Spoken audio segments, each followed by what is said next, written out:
बिस्मिल्लाहिर्रहमानिर्रहीम। Hello, welcome back to my channel chemistry zone. आज हम नया आइसोथर्म पढ़ रहे हैं, नए आइसोथर्म मॉडल की टाइप पढ़ रहे हैं।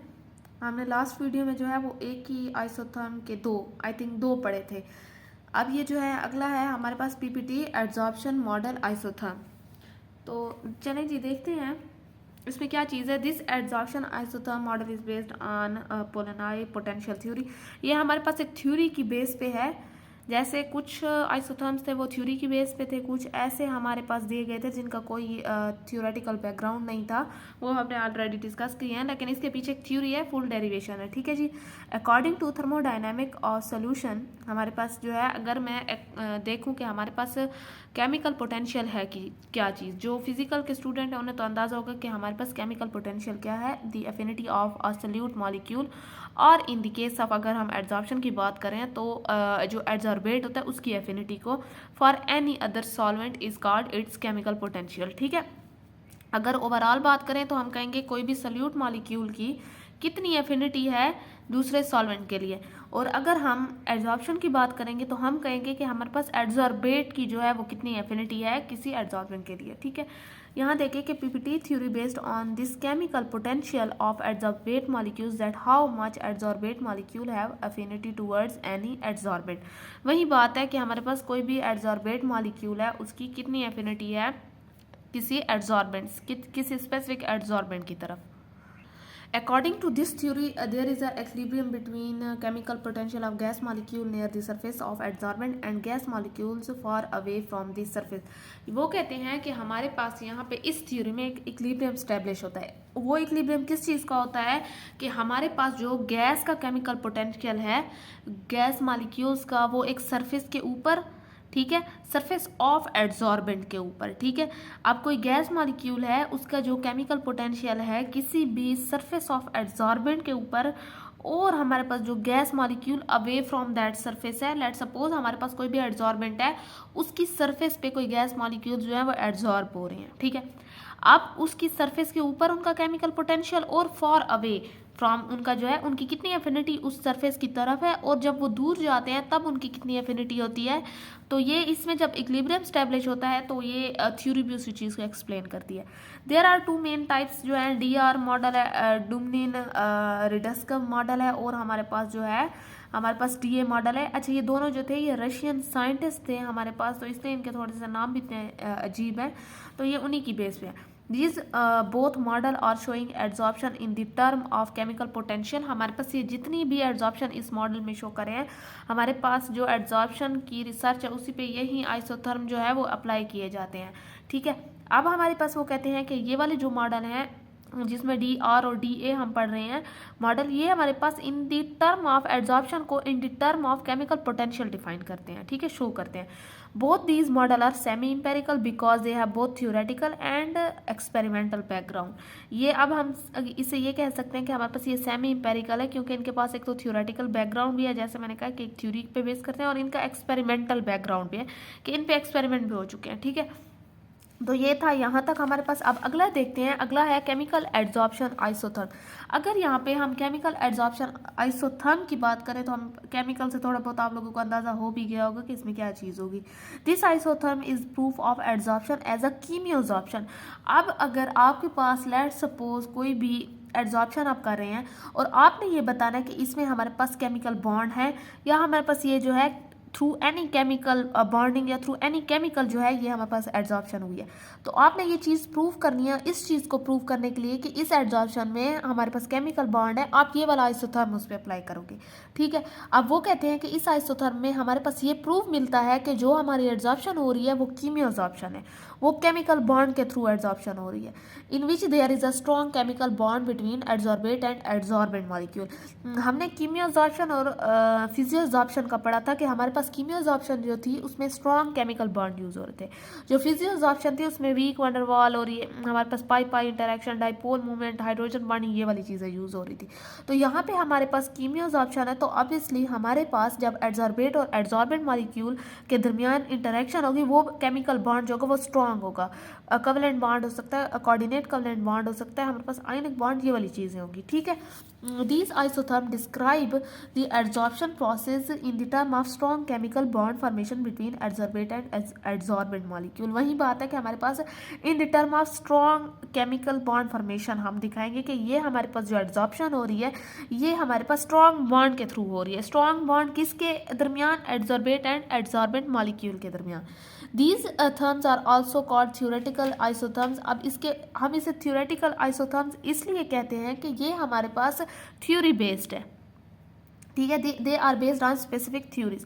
अब इसमें हमारे पास जो है दो टाइप्स हैं जो मेन है, एक लैंगमर है आइसोथर्म और एक वॉल्मर है। अब इस जो लैंगमर था वो हमारे पास 1932 में इसी आइसोथर्म की बेस पे उसे नोबेल प्राइज भी मिला था।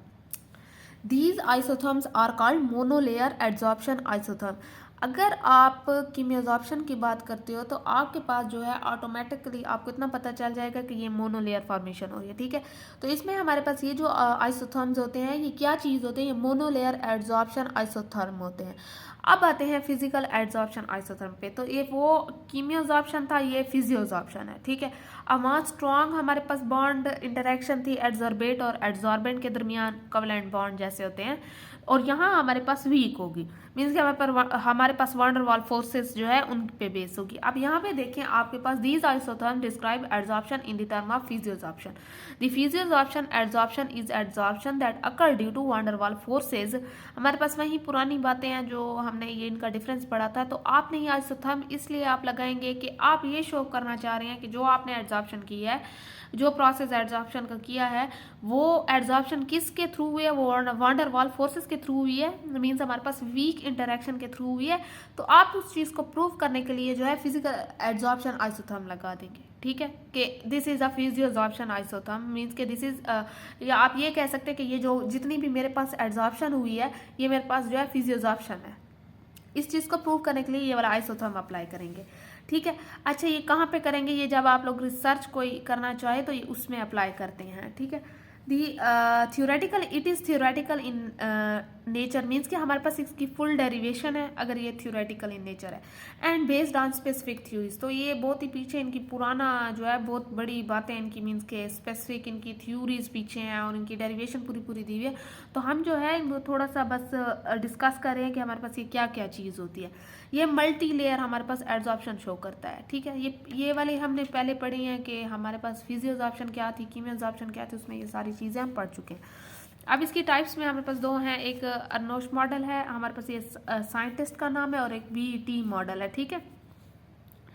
चलें जी, अब देखते हैं अगला आयन एक्सचेंज एडजॉर्प्शन मॉडल। यहाँ पे आयन एक्सचेंज एडजॉर्प्शन मॉडल जो है उसमें बड़ी सिंपल सी बात यह है कि आपने बस ये देखना है कि जैसे इसका नाम शो कर रहा है कि आयन एक्सचेंज होगा। आयन वो एक भी हो सकता है, वो दो भी हो सकता है, वो तीन भी हो सकता है, वो तीन से ज़्यादा, चार, पाँच, जितना चाहें वो जो है हमारे पास होता है। या तो वो आयन जो है वो सेम भी हो सकता है या डिफरेंट भी हो सकता है, ठीक है। तो इनके लिए इनके स्पेसिफिक नाम रखे हुए हैं कि जैसे मोनोवैलेंट, बाईवैलेंट, ऐसे। अब यहाँ पे देखें कि ये जो एडजॉर्प्शन होगी एडजॉर्बेट मॉलिक्यूल और एडजॉर्बेंट मॉलिक्यूल के दरमियान जो है क्या होगा कि एक्सचेंज होगी आयन की। लेट सपोज आपके पास कोई एडजॉर्बेंट है, उसका मॉलिक्यूल निकला, उसकी जगह आके हमारे पास एडजॉर्बेट का मॉलिक्यूल लग गया। तो इस किस्म की हमारे पास क्या होगी? एडजॉर्प्शन होगी। इस किस्म का प्रोसेस है तो एक्सचेंज होगी आयंस की। तो यहाँ पे देखिए that absorption occur between adsorbate and adsorbent due to exchange of ion between two surface. अब हमारे पास कोई दो सरफेस है, उसमें जो है क्या हो रहा है? एक्सचेंज ऑफ आयन हो रहा है बिटवीन एडजॉर्बेट एंड एडजॉर्बेंट के, due to exchange of ion, ठीक है। अब देखें these are theoretical in nature ion exchange theories. तो इनका भी यही है कि हमारे पास पूरी डेरिवेशन है, थ्योरी बेस्ड है ये हमारे पास। तो ये जो है थ्योरेटिकल इन नेचर है और आयन थ्योरी पे आयन एक्सचेंज थ्योरीज पे बेस करते हैं। अब अगर इनकी सिंपल में टाइप्स देखें हम लोग, टाइप्स में अगर मैंने जैसे कहा कि आयन एक्सचेंज की बात हो रही है, अगर आयन एक्सचेंज की हो रही है तो आपको जो है उसमें एक आयन अगर करेंगे तो हम कहेंगे कि मोनोवैलेंट आयन एक्सचेंज मॉडल, जहाँ पे सिर्फ एक आयन एक्सचेंज हो बिटवीन टू सरफेस। आप ये भी लिख सकते हैं कि टू सरफेस जो है किस चीज़ के, एडजॉर्बेट और एडजॉर्बेंट जो है उनमें सिर्फ एक आयन एक्सचेंज हो, ठीक है। बाईवैलेंट में हमारे पास जो है आयन एक्सचेंज में दो आयन जो है वो रिमूव होंगे, या दो एक्सचेंज होंगे एडजॉर्बेट और एडजॉर्बेंट के दरमियान। फिर देखें, फिर हमारे पास आता है trivalent model, ion exchange model. जब हमारे पास when 3 ions exchange between 2 surface, जब हमारे पास जो है 3 एक्सचेंज होंगे ions between adsorbent and adsorbate molecule. अब मल्टीवैलेंट में है हमारे पास, वो क्या होता है कि मल्टीपल आयंस मीन्स के 3 से ज़्यादा हो सकते हैं, हमारे पास मल्टीपल आयन एक्सचेंज होते हैं एडजॉर्बेट या 2 सरफेस भी कह सकते हैं एडजॉर्बेट और एडजॉर्बेंट मॉलिक्यूल के दरमियान, ठीक है। होमोवैलेंट में देखें, अब होमोवैलेंट की अगर बात करते हैं तो मेरे पास जो आयंस होंगे वो सेम होंगे, मीन्स के हमारे पास उन पे सेम चार्जेस होंगे लेकिन उनका केमिकल पोटेंशियल डिफरेंट होगा, ठीक है। जो आयन हमारे पास एक्सचेंज हो रहे हैं बिटवीन 2 सरफेस या between adsorbate and adsorbent molecule के दरमियान, उनमें हमारे पास सेम चार्ज होगा, लेट्स सपोज दोनों पॉजिटिव हैं लेकिन उनका केमिकल पोटेंशियल हमारे पास डिफरेंट होगा, ठीक है। तो आप देखें when ion exchange between 2 surface is same, अब सेम का मतलब है कि हमारे पास सेम चार्जेस होंगे। When the chemical potential of adsorbent ion in a molecule is less than the adsorbate ion so it is replaced easily. अब हमारे पास जो होता है ऐसा, ये एक ऐसा मीन्स के फंडा है हमारे पास कि अगर केमिकल पोटेंशियल है किसी भी एडजॉर्बेंट आयन का और वो लेस है एडजॉर्बेट आयन से उसका केमिकल पोटेंशियल, तो वो हमारे पास इजीली रिप्लेस हो जाता है। तो इसी से हमारे पास एड्जॉर्प्शन हो जाती है, आसानी से एक्सचेंज हो जाती है आयंस की। आप देखिए हेट्रोवैलेंट हमारे पास आयन एक्सचेंज है, उसमें क्या है कि अगर आपके पास 2 एटम डिफरेंट है, हेट्रो का मतलब डिफरेंट होता है, 2 एटम डिफरेंट है उनकी चार्जेस, लेट्स सपोज एक नेगेटिव है एक पॉजिटिव है, एडजॉर्बेंट और एडजॉर्बेट की बात हो रही है, तो हमारे पास एक जो है क्या होगा नेगेटिव हो जाएगा, अगर एक पॉजिटिव है तो ऑब्वियसली इनका क्या होगा डिफरेंट हो जाएंगे ये दोनों आयंस, लेकिन इनका केमिकल पोटेंशियल जो है वो क्या हो, डिफरेंस जो है वो सेम हो और इनका साइज भी सेम हो। और जब ये फिर एक्सचेंज करेंगे इसी के दरमियान, अगर ये एक दूसरे के साथ आयन एक्सचेंज करते हैं तो इसे हम क्या कहेंगे कि that is heterovalent ion exchange model. अब टाइप्स ऑफ, अच्छा यहाँ पे टाइप नहीं है, यहाँ पे मैकेनिज्म है, ये वाली चीज़ जो है नहीं है यहाँ पे जो हमने पूरी एड्जॉर्प्शन के इतने प्रोसेस पढ़े, इतने आइसोथर्म्स पढ़े, इनका मतलब था कि हमें मैकेनिज्म का पता चले, ठीक है। अब अगर मैकेनिज्म का पता चले तो उसमें हमारे पास डिफरेंट टाइप ऑफ मैकेनिज्म है, किस चीज़ के, एड्जॉर्प्शन के। पहला होता है फिजिकल एड्जॉर्प्शन, कीमियो एड्जॉर्प्शन, फिर आगे भी देखते हैं। अब फिजिकल एड्जॉर्प्शन में ये बात है कि वही बात है कि यहाँ अगर टाइप्स में भी ये बात की जाए तब भी सेम है, आइसोथर्म में ये बात की जाए तब भी सेम है, मैकेनिज्म में ये बात की जाए तब भी सेम है। बात एक ही है कि हमारे पास जो फिजिकल एड्जॉर्प्शन होती है उसमें हमारे पास जो है वंडर वाल forces, dipole dipole movement, week पाई पाई इंटरेक्शन हो गया, वहीं हमारे पास हाइड्रोजन बॉन्डिंग हो गई, ये जितनी भी हमारे पास फोर्सेज हैं जो वीक हैं इनके थ्रू जब एड्जॉर्प्शन होती है तो ये हमारे पास फिजियोजॉर्प्शन कहलाती है, ठीक है। एक ये बात आपको समझ आ गई। अब इसमें आपने जो है एक ये चीज़ भी याद कर लेनी है कि हमारे पास जो है ये मल्टी लेयर क्या है, मल्टी लेयर एड्जॉर्प्शन है। यहाँ पे देखें कि ये देखें ये मल्टी लेयर है, लेट सपोज ये मेरे पास एक लेयर बनाई है दूसरी लेयर, क्योंकि ये वीक इंटरेक्शन होती है। अगर इनकी आप एग्जांपल देखना चाहते हैं तो कि हमारे पास यहाँ इनकी कौन सी एग्जांपल है, तो आपके पास जो एक्टिवेटेड कार्बन होता है, जैसे हमारे पास चारकोल वगैरह हो गया, अगर आपके पास कोई भी एक्टिवेटेड कार्बन है ऑन एग्रीकल्चर बेस हो गया, जैसे आप orange dry orange peel use करते हैं, ये जितने भी हैं ये हमारे पास फिजिकल या फिजियोजॉर्प्शन में हमारे पास एग्जाम्पल है, ये काम आते हैं, ठीक है। यहाँ पे जो है अब कीमियोजॉर्प्शन की अगर बात करते हैं तो कीमियो में यही है कि हमारे पास केमिकल बॉन्ड है और वो स्ट्रॉन्ग बॉन्ड है और ये मोनोलेयर फॉर्म करता है। लेट सपोज ये मेरे पास सरफेस है, ये सरफेस के ऊपर ये स्ट्रॉन्ग इन्होंने बॉन्ड बनाए हुए हैं और ये चिपके हुए हैं, लेकिन ये होता मोनोलेयर है तो इसलिए मैंने मोनोलेयर बनाया। अब इनमें अगर आप एग्जांपल देखते हैं तो आप लेट सपोज आप एड्जॉर्बेंट की एग्जांपल देखते हैं, अगर आप एड्जॉर्बेंट की एग्जांपल देखते हो तो आपके पास पॉलीमर हो गया, रीजन हो गया है। अब ये पॉलीमर या रीजन को हम किसी भी फंक्शनल ग्रुप के थ्रू एक्टिवेट करवाते हैं, as a activated carbon use करते हैं, तो ये हमारे पास क्या होता है कि कीमियोजॉर्प्शन में आता है। लेट सपोज अगर मैंने पॉलीमर को जो है कोई भी पॉलीमर चेन है मैंने उसे किसी फंक्शनल ग्रुप के थ्रू एक्टिवेट करवा दिया, तो बोथ ही कीमियोजॉर्प्शन और फिजियोजॉर्प्शन जो है ये शो करेगा। लेकिन इसमें हमारे पास क्या होता है कि जो डोमिनेंट होती है, हमारे पास डोमिनेंट क्या चीज़ होता है, वो कीमियोजॉर्प्शन होती है, जिसकी वजह से हम इसे इस कैटेगरी में रखते हैं कि इट इज़ शोइंग कीमियोजॉर्प्शन, ठीक है। तो ये वाली चीज़ यहाँ पे है।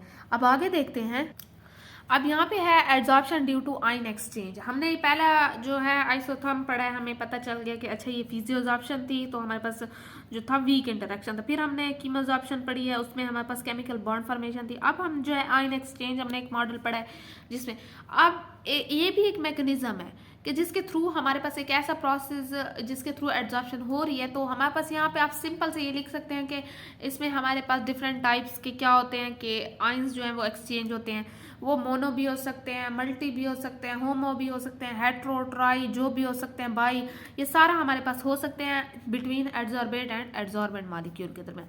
ये जो है बस ये मैंने यहाँ पे थोड़ा सा लिखे कि ये हमारे पास एड्जॉर्बेंट है, ये एड्जॉर्बेंट मॉलिक्यूल यहाँ पे आके एक्सचेंज हुआ और ये लग गया।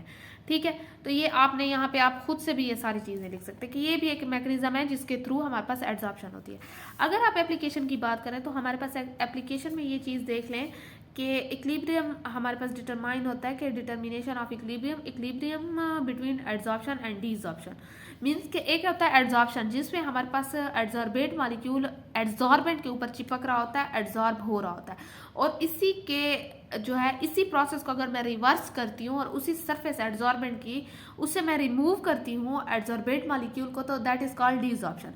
एड्जॉर्प्शन का रिवर्स जो होता है वो डीजॉर्प्शन। अब इनके दरमियान हमारे पास जो इक्विलिब्रियम की डिटर्मिनेशन होती है ये भी एक एप्लीकेशन में आ रहा है। ठीक है, that determine the adsorption capacity. इससे हमें ये चीज़ पता चलता है कि हमारे पास इस एड्जॉर्प्शन की कैपेसिटी कितनी है। अब हमारे पास Langmuir isotherm describe the equilibrium and maximum adsorption capacity of an adsorbent.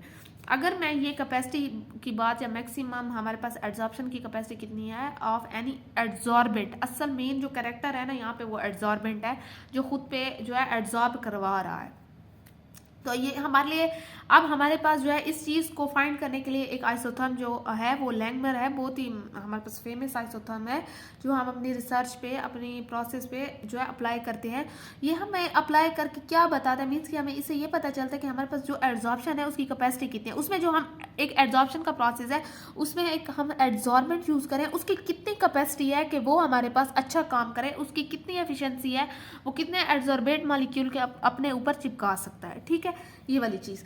अब अगर यहाँ पे एक चीज़ जो थी वो ये थी कि ये जो पॉइंट है ये थोड़ा सा हट के है, वो कहते हैं कि जो हमारे पास लैंगमर की सरफेस होती है वो होती है मोनोलेयर, तो वो होती है always higher than BET, means कि हमारे पास ये मल्टी लेयर। आप खुद सोचें कि हमारे पास एक चीज़ एक क्लास है, मैं उसमें जो है सारी सीट्स ऐसे सिंगल करके रख देती हूँ दीवारों के साथ। ठीक है, या आप पूरा एक ग्राउंड ले लें उसमें आप चेयर्स जो हैं क्या करते हैं कि आप जो है चेयर लाइन में लगा ले तो वो आपकी सिंगल लाइन बहुत बड़ी बन जाएगी। उसी अगर चेयर्स को आप डिवाइड करके जो है एक दूसरे के पीछे रख दें और 2-3 लाइनें बना लें तो वो आपकी जगह थोड़ी लेगा, ऐसी बात है। तो सेम हमारे पास जब लैंगमर की सरफेस होती है तो वो मोनोलेयर है, तो मीन्स कि that is higher than BET जो कि हमारे पास मल्टी लेयर है। जब आप लोग ये इस रिसर्च में वैल्यूज देखेंगे कभी कभी वो कहते हैं कि 2 नंबरी करेंगे कहीं भी, अगर लेट सपोज आप खुद से वैल्यूज, तो ये आपसे पूछा जाएगा कि आपके पास लैंगमर की सरफेस ज़्यादा है कि बीईटी की ज़्यादा है। तो आपने ये चीज़ बतानी होगी कि हमारे पास जो मोनो लेयर है, ऑब्वियसली कॉमन सेंस की बात है कि जो मोनो लेयर है वो ज़्यादा होगी बजाय किसके, बीईटी जो मल्टी लेयर है। तो ये वाला एक पॉइंट जो था ये थोड़ा सा हट के था लेकिन ये काम का था। अब वो कहते हैं कि Langmuir tell us the dimension and length by multi layer adsorption. ये हमारे पास जो है वो लेंथ वगैरह और ये जो मैंने कहा कि आपको मल्टी लेयर एड्जॉर्प्शन के बारे में बताता है कि भाई इतनी जो है इतनी कैपेसिटी है, इतने पे एड्जॉर्ब हो जाएगा। यहाँ पे जो मोनोलेयर सरफेस एरिया कैलकुलेशन था ना, ये यही चीज़ है, यहाँ पे बस लिख लेनी है कि हमारे पास जो है मोनोलेयर कैसे सरफेस एरिया कैलकुलेशन होती है वो हमारे पास मोनोलेयर लैंगमर सरफेस से हमें पता चलता है और ये हमेशा हायर होती है देन बीईटी, और ये वाली सारी 2 पॉइंट जो है वो इसी में लिख लें, इसलिए मैंने यहाँ पे इसे छोड़ दिया है कि हमारे पास जो है कैलकुलेट हो जाता है एरिया, जैसे जितना ज़्यादा एरिया उतनी ज़्यादा एड्जॉर्प्शन, ऐसी बात है ना, जितने ज़्यादा पोज उतनी ज़्यादा एड्जॉर्प्शन, तो जितना ज़्यादा सरफेस एरिया हमारे पास उतनी ज़्यादा एड्जॉर्प्शन। अब आते हैं फ्रेंडलिक आइसोथर्म पे, it describe the multi layer adsorption on activated carbon. वो हमारे पास मोनोलेयर फॉर्म कर रहा था, ये हमारे पास क्या कर रहा है, ये मल्टी लेयर एड्जॉर्प्शन जो है वो शो कर रहा है on activated carbon. It describe isotherm describe membrane adsorption. अच्छा, यहाँ पे हमारे पास जो है एक एड्जॉर्प्शन ये होती है कि हमारे पास जो है सिंपल आप सॉलिड सरफेस पे कर लेते हो, हमारे पास जो है मेम्ब्रेन पे जो एड्जॉर्प्शन होती है उसमें एक होती है 2 किस्म की मेम्ब्रेन्स होती है, एक होती है फ्री स्टैंडिंग मेम्ब्रेन्स के हमारे पास आप कोई भी चीज़ है लेट सपोज और उसके कोई भी एड्जॉर्बेंट है उसके दरमियान इतना ज़्यादा इंटरेक्शन है कि वो खुद लेयर बना लेती है। ठीक है, वो चिपक जाते हैं एक दूसरे के साथ, पतली सी मेम्ब्रेन बना लेती है। और एक ऐसा होता है कि आप जो है उसमें ऐसे जो है कुछ सब्सटेंस डालते हो जिसकी वजह से वो थोड़ा बहुत जो है वो चिपक जाते हैं एक दूसरे के साथ, बॉन्डिंग इंटरेक्शन शो करते हैं और हमारे पास जो है वो एज अ मेम्ब्रेन काम करते हैं। ठीक है, तो यहाँ पे जो है ये यही चीज़ है कि हमारे पास ये मेम्ब्रेन की एब्जॉर्प्शन भी शो कर रही है। तो आगे जो है यहाँ पे आगे कुछ नहीं है, तो यहीं तक जो है ये लेक्चर ख़त्म हो गया है हमारे पास। अब सरफेस केमिस्ट्री के जो हैं एक दो आइसोथर्म रहते हैं जो इंशाल्लाह लेक्चर के साथ ही आपको मिलेंगे। तो वो अब तक जितना पढ़ा था वो यही था, अगली वीडियो में मिलते हैं, अब तक के लिए इतना काफ़ी है। अल्लाह हाफिज़।